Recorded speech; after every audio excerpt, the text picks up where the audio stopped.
Hey, I hope all you all are doing well on today. I am doing well. I am excited. You know, we're in the holiday season. I know it's Christmas Eve, but I still wanted to get you all some information out today because God has just been downloading some things into me. All right. And so I wanted to make sure that I uploaded this video today. With that being said, some of you all know me, some of you all don't. I am the author of Leadership Through the Eyes of Elder E.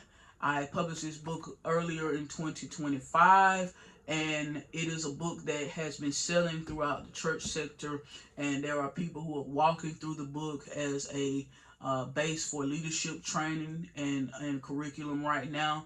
Also, I am the founder of Legacy Leadership Studies, where I train clergy members, I train elders, I train deacons, I train ministers, and I lead them through a faith-based leadership training. I also offer services to companies and corporations, and I offer a faith-based leadership training curriculum.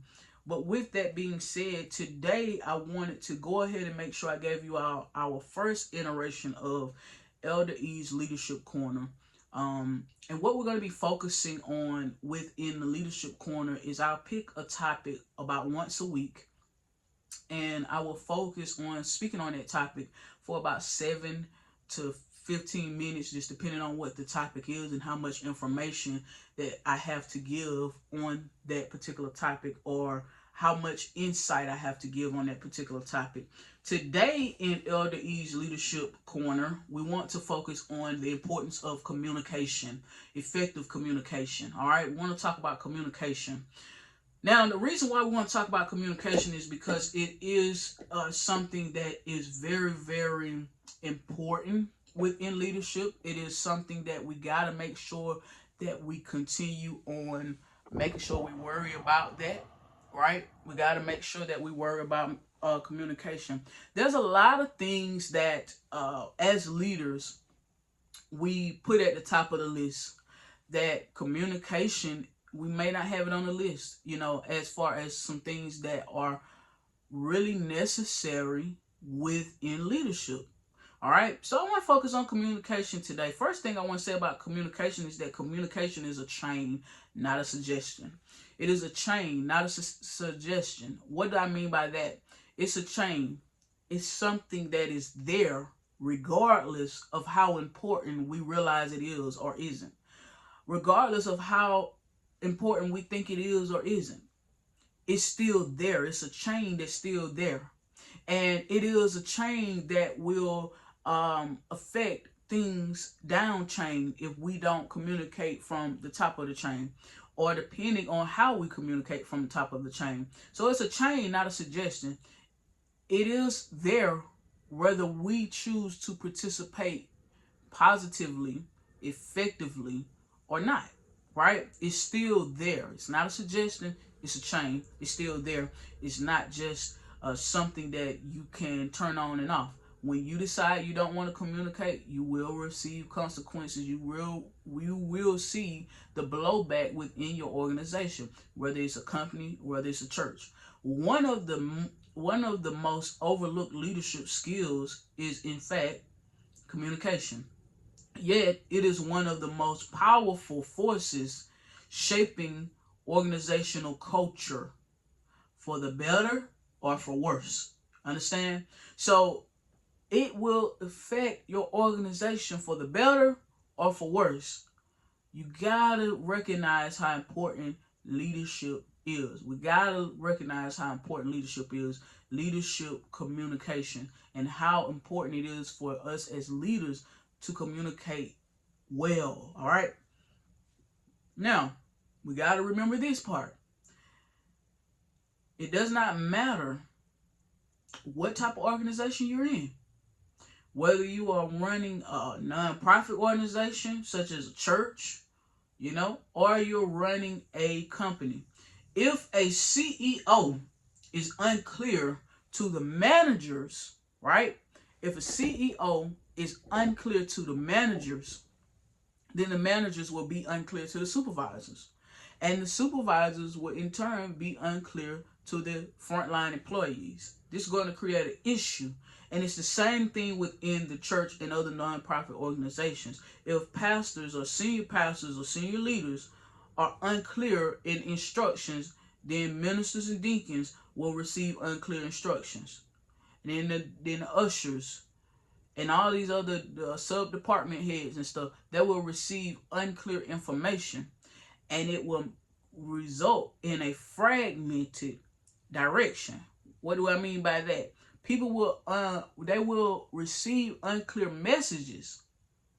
So you would wonder, why is this going like this? And I said this and I said that. So now what we have to realize too is we got to realize that we must communicate the same thing to each level of leadership. Whether you're running a company, whether you're running a church, whatever the case may be. I was in the military for 7 years. I was in Georgia Army National Guard for 7 years. I worked as a chaplain assistant. For 5 of those 7 years, I was acting chaplain because I did not have a chaplain at my unit. I had to step up. I had to take charge. I had to lead.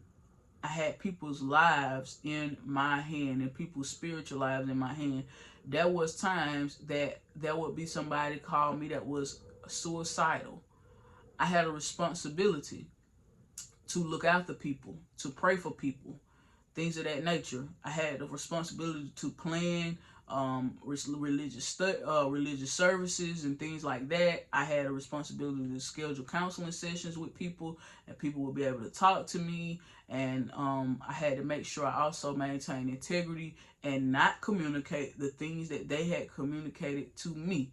I was under confidentiality laws. And that's another thing that we must remember as leaders, that we must only communicate those things that are appropriate to communicate. And we must watch the setting that we are in. Some things with your leadership team, yes, it should be communicated, but some things need to be talked to that particular employee or that particular manager one-on-one, not in a staff meeting. We got to have a sense of know-how, know when to mention certain things in what settings. So communication, I'm going to tell you what communication does not do. Communication does not operate in isolation. I'm going to say that again. Communication does not operate in isolation. Communication flows through a chain of command, and whatever starts at the top inevitably will impact everyone below. So, what does this statement mean?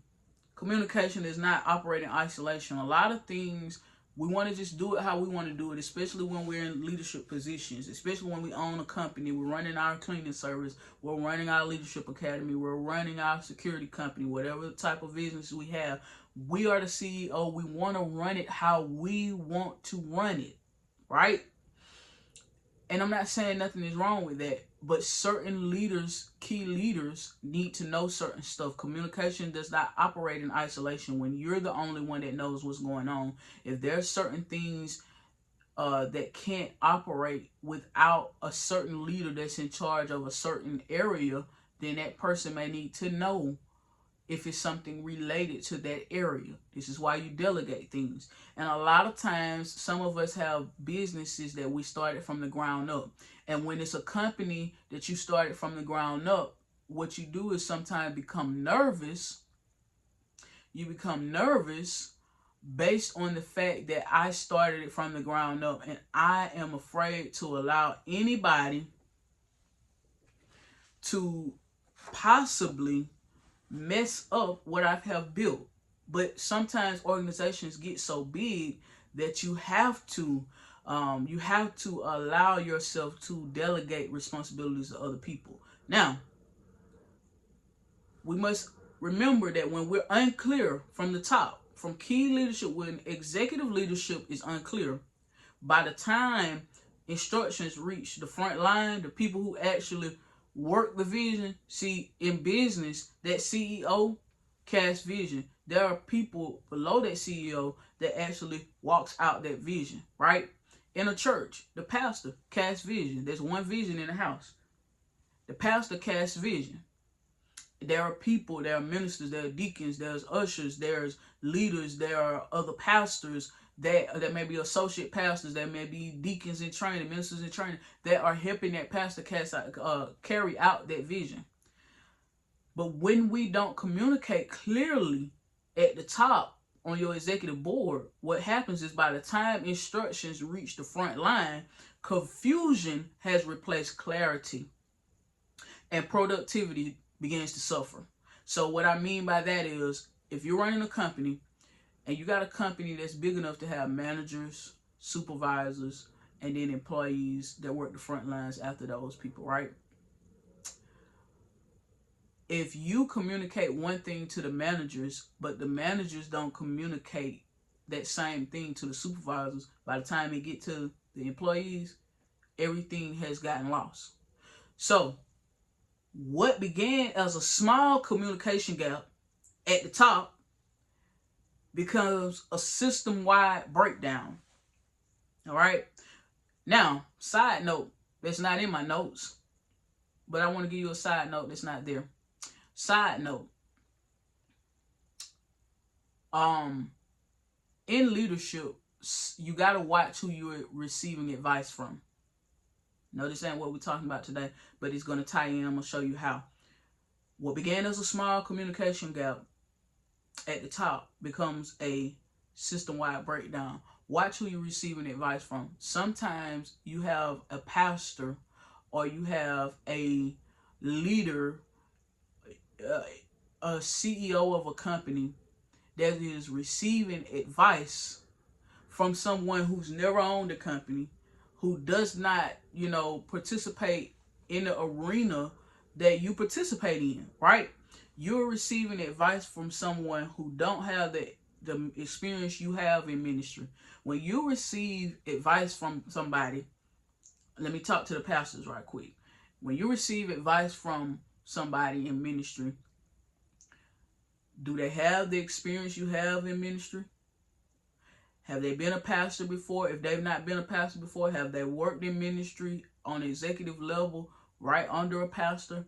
Have they been the head of a particular department in ministry while you're taking advice from them? Do they know the level that you know or higher? Do they have the experience that you have or more? Ask yourself that. Same thing on the business side. You own a security company. Ask yourself, these people ever own the security company? Because sometimes people think that because they have owned a, let's say you own the bakery. Okay, you own the bakery, so you think you know how to run a moving company. No, these are two different industries. So make sure that people understand how to advise you, because some people are trying to advise you on something because they've owned a business, but they didn't work in your particular industry. You have more experience in the industry than they do, right? So it can cause an issue at the top, and then you could start advising people at those lower levels. You could start advising them wrong, and you can create a system-wide breakdown, because as the CEO, you are taking bad advice from somebody. Now, over time, especially across a time frame of about 5 years, poor communication doesn't just cause frustration. Don't just cause frustration. It creates 4 things. It creates 5 things. Poor communication creates, number 1, a toxic leadership culture. It creates a toxic leadership culture. Now, as you started this business, you always told the people you had an open door policy. They could come in, they could speak to you about anything. After years of you saying that, but then there seeming to have been an issue with people coming to you, or you feeling aggravated because they're stating grievances to you, now you've created a toxic leadership culture. Because now people feel like, I just need to go along to get along. I can't share anything. All right. The second one is discontentment. Now you got people in a posture where they don't really want to be there. The third one, mistrust within the teams. Now, you got people that don't trust you. You got people that they don't really want to work with you anymore. You have created an issue within your ranks. Number 4, burnout and disengagement. This is one of the main ones. Burnout and disengagement.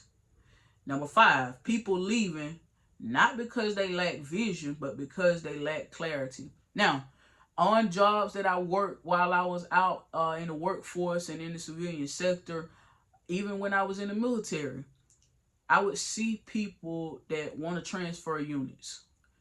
And really and truly, it was because of the leadership that we sat under. I know I tell you guys it would be about a 15-minute video. It looks like it's going to be more like about 20 minutes. Give me about 5 more minutes.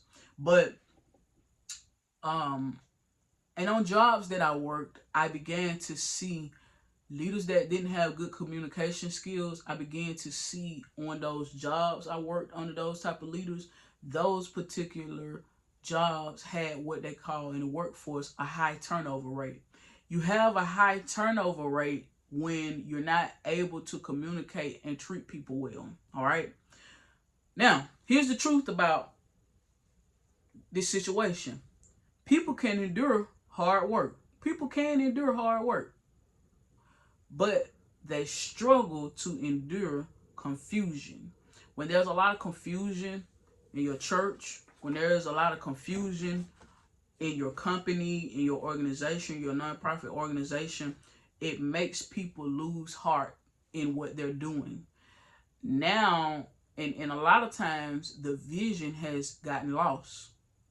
You know, every church has a vision, mission statement, or every church should have a vision and mission statement. And most churches have a scripture that the church is anchored in. Most companies have a mission and vision statement, and they have a slogan that the particular company goes by. And sometimes that mission and vision, that slogan, is not ingrained far enough to everyone that's there, from every manager to every supervisor to every employee that's carrying everything out on the front line. And it's not apparent what's going on. So as leaders, you got to make sure that everybody understands the vision. You got to make sure that everybody is treated well. And this is another thing you got to understand. Effective leaders take responsibility for clarity. They don't assume that people know or that people should know.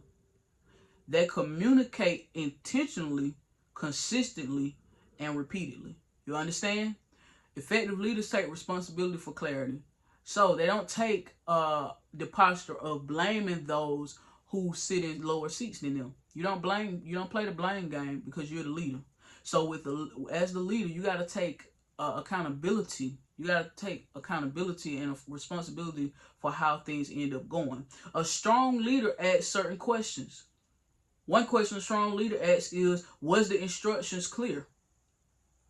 Was it understood? And was it communicated the same at every level? And that's what I'm saying. Some of us own businesses, and the managers know and understand what the company is doing and why they're doing it and what the mission is. But those who are on the front lines, who is actually going to carry out the vision, don't even understand the vision or why we're doing what we're doing. So we got to understand that people need to understand what the company is doing and why the company exists, right? What the church is doing and why the church exists. Because clarity at the top creates stability at the bottom. When there's no clarity at the top, if the leader has no clarity, there's not going to be any clarity throughout the organization, whether that's a business, a church, whatever the case may be. So, today's leadership lift. If you want a healthy organization, start by strengthening communication at every level. Whatever that looks like for your particular organization. So, with that being said, again, I want to also let you all know my book, Leadership Through the Eyes of Elder E, is on sale on Amazon for $30. It's also on sale directly through me as the author. You can leave a comment and ask me how to buy the book, I will get it to you. I will send it to you directly. If you buy it from me, it will be signed and it will only be $20. But if you purchase off Amazon, it will be $30. Okay. If you purchase from me, please take a little time out and still go over to Amazon and read me a review, because if anybody is looking at it from all across the country, all across the world, I want them to be able to see those reviews, honest reviews of those who have read the book. So with that being said, I thank you all for tuning in to the Leadership Corner with Elder E. Thank you all.